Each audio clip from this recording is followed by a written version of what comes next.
Hey everyone, Troy here. This is my take on You Make Me Brave by Bethel. Another Bethel song that has two awesome guitar parts.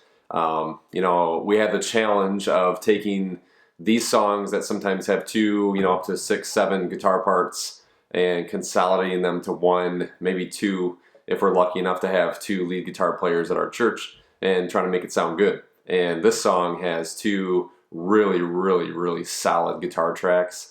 So what I did, best I could, was consolidated them into one that combines the best of both parts. So when you listen to the song, this should capture the parts that pop out in the mix from both the E1 and the E2 parts. Admittedly, it took me like 5 takes to get this one right.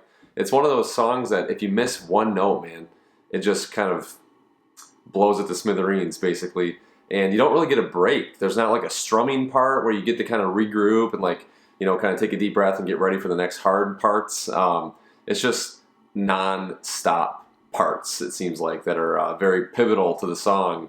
So by the 5th time I was able to get it, and man, that's why at the end it's like, yes, I finally got it, because it was getting frustrating for a minute. But really enjoyed this one.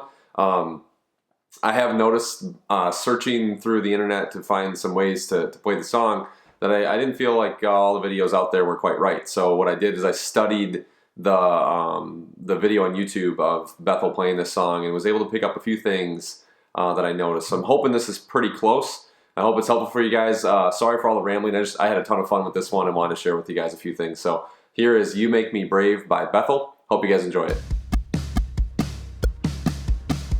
Intro.